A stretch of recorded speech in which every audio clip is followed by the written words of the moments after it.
नमस्कार दोस्तों, मैं महिपाल सिंह पर्यावरण सुरक्षा संघ से आप सभी का पर्यावरण सुरक्षा की संघ की तरफ से अभिनंदन करता हूं, आपका स्वागत करता हूं।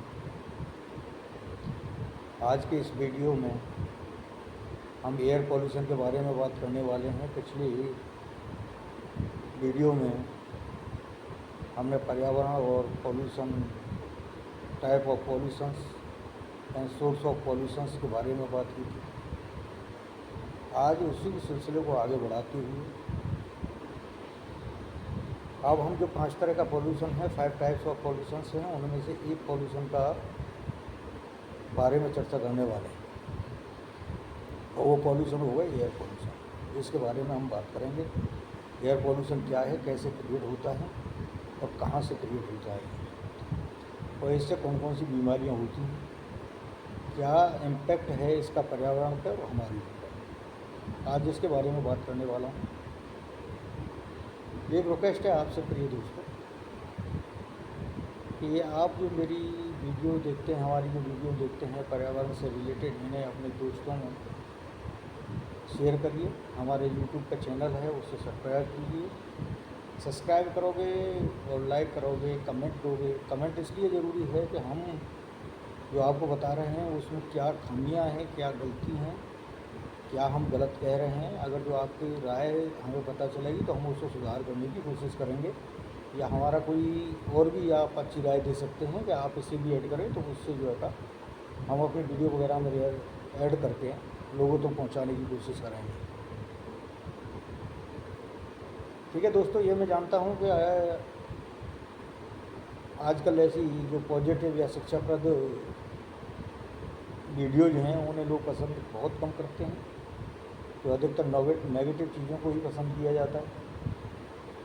और इसमें कोई मुझे अफसोस नहीं है कि नेगेटिविटी की तो एक प्रॉपर्टी है कि नेगेटिविटी तो सेल्फ ही एक्सपोज होती है, उसके लिए कुछ करने की ज़रूरत नहीं है।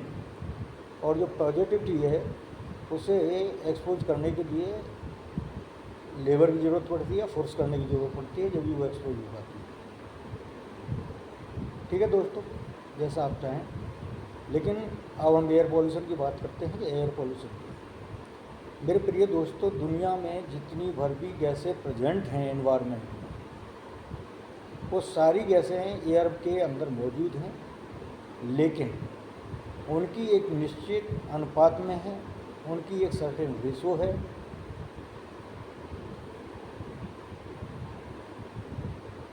जब ये रेशो बिगड़ती है तो उस रेशो के बिगड़ने की वजह से ही एयर पॉल्यूशन होता है। ऐसा नहीं है कि जो कुछ चीज़ें जी जहरीली गैसें हैं, ये जहरीली गैसें तो एनवायरनमेंट में होती नहीं। गैसें सारी हैं, लेकिन उनका एक अनुपात है, उसी अनुपात में प्रेजेंट है।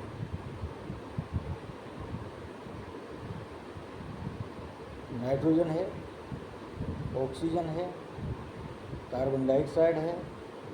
ये जो 3-4 गैसें हैं, ये जो है का मतलब थोड़ी प्रचुर मात्रा में होती है। नाइट्रोजन सबसे ज़्यादा है, उसके बाद ऑक्सीजन है, फिर कार्बन डाइऑक्साइड है, फिर अदर गैसेज हैं।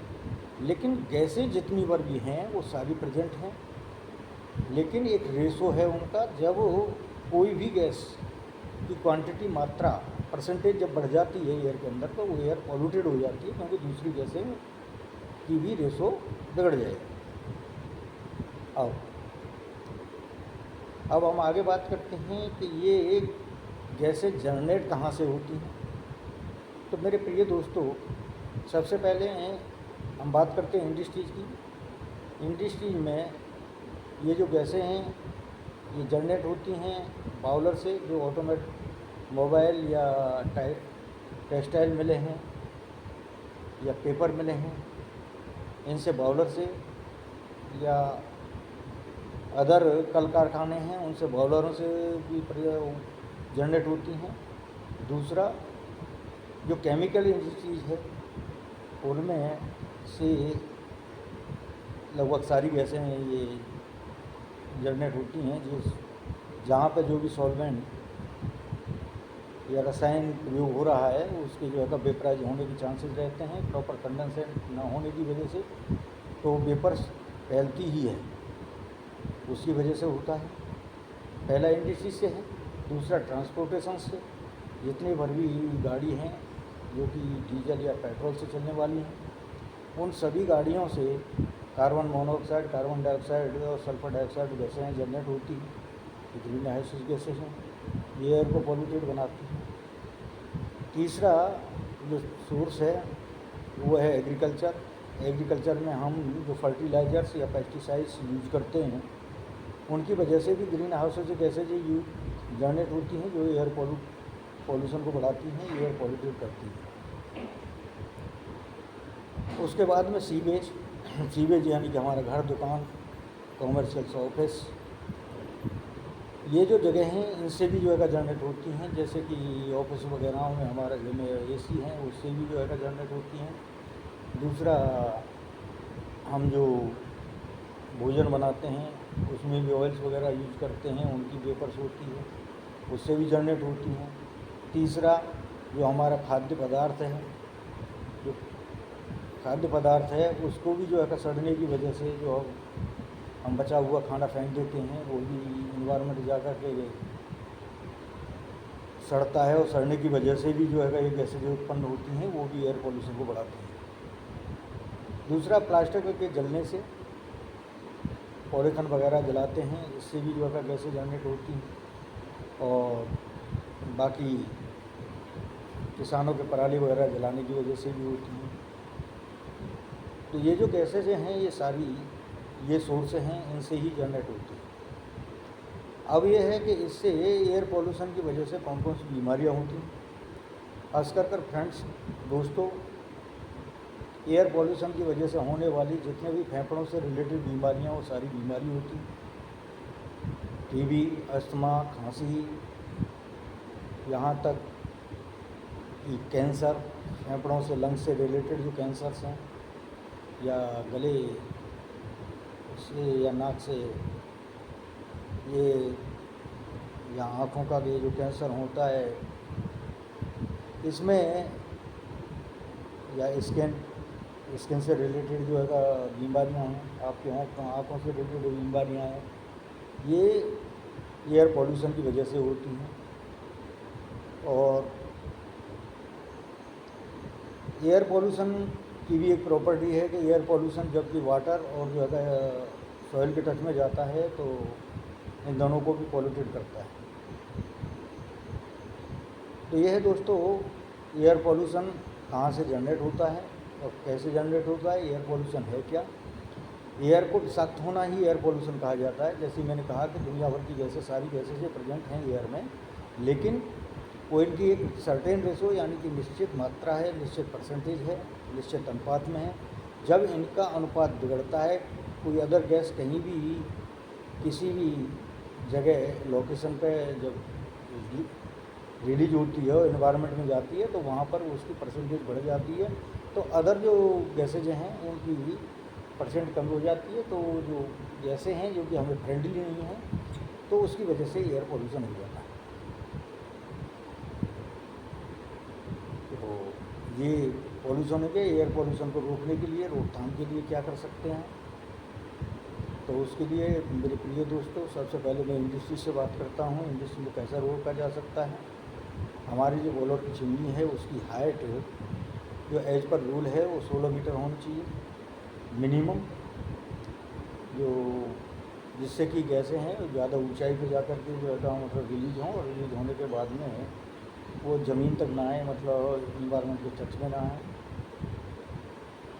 अच्छा, दूसरा, फिर उसके बाद में जो केमिकल इंडस्ट्रीज है, इससे जो गैसें रिलीज जो होती हैं उनके लिए प्रॉपर, अगर जो हम डिस्टिलेशन वगैरह करते हैं या डिस्टिल आउट किया जाता है, उनके लिए प्रॉपर कंडेंस करने की यूटिलिटी वगैरह की जो सुविधा होनी चाहिए, उससे हम इसको रोकथाम कर सकते हैं।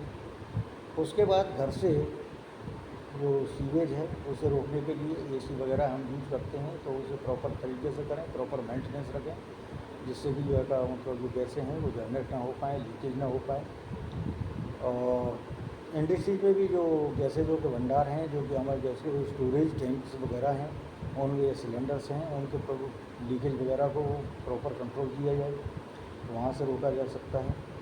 और किसान भाइयों से भी मेरा निवेदन है कि फर्टिलाइज़र्स और पेस्टिसाइड्स का उतना ही यूज़ करें जितनी की रिक्वायरमेंट है, एक्स्ट्रा ना करें, कि जो एक्स्ट्रा जाता है वही मैक्सिमम जो है गैसों में कन्वर्ट होके कहते हैं जब भी ये गैसें जनरेट होती हैं, जब भी पॉल्यूशन ज़्यादा बढ़ता है। दूसरा ट्रांसपोर्टेशंस हैं, ट्रांसपोर्टेशन में गाड़ी की आपकी जो सर्विसेज हैं उनको प्रॉपर और जो टाइमली कराना चाहिए। उनसे भी जो धुआं निकलता है डीजल या पेट्रोल के जलने से, उससे भी ग्रीन हाउसेज गैसें निकलती हैं जो कि बहुत ज़्यादा नुकसान पहुंचाती हैं। ये ग्रीन हाउसेज जैसी गैसेज जितनी भी जनरेट होती हैं, एक इनका सबसे बड़ा और नुकसानदेह काम ये है कि ये जो हमारी ओजोन लेयर है, जो कि हमें सूर्य से आने वाली अल्ट्रावायलेट किरणों से जो है हमारी रक्षा सुरक्षा देती है, उसको डैमेज करते हैं।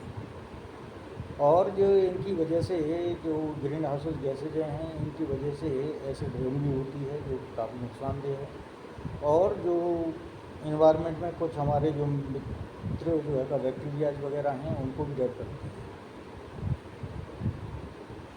तो दोस्तों, और तीसरा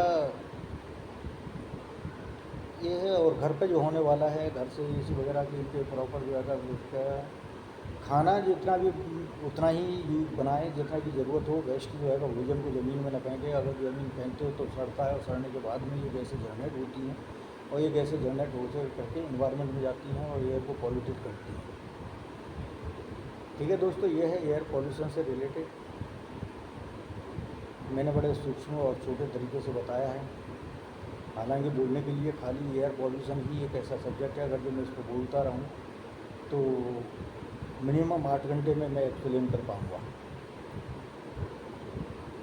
क्योंकि एक एक गैसे का अनुपात आपको बताना कि कौन सी गैसेज है, कितनी हैं एयर के अंदर, और उसका क्या इम्पेक्ट है, अगर जो उसकी रेशो बिगड़ती है या घटती है, घटती है क्या इम्पेक्ट जाता है, और कौन सी गैसी पर्टिकुलर कौन से जो है कैंसर को या कौन सी बीमारी को जो है बढ़ाती है, कौन सी स्किन के लिए ख़राब है, कौन सी जो है मतलब आपके लंग्स के लिए ख़राब है, कौन सी आपकी आँखों के लिए ख़राब है, कौन सी आपके आँखों को डैमेज करती है, कौन सी इस गैस का क्या इम्पैक्ट जाता है। अगर ये सारी चीज़ें हैं, आपको एक एक गैस के हिसाब से जो है करता रहूँ तो 8 घंटे भी कम पड़ जाएंगे। लेकिन ये एक सूक्ष्म तरीके से छोटा संक्षिप्त रूप में ही आपको ये मैंने बताया। कैसी लगी दोस्तों, अपनी राय ज़रूर दें। धन्यवाद, आपने अपना वक्त हमें दिया। नमस्कार दोस्तों, फिर मैं दोबारा आपसे निवेदन करता हूँ कि वीडियोज़ को शेयर करें, लाइक करें, और हमारा जो यूट्यूब चैनल है उसे सब्सक्राइब करें, और ज़्यादा से ज़्यादा लोगों तक वीडियो पहुँचे उसके लिए शेयर करते रहें। धन्यवाद दोस्तों, नमस्कार।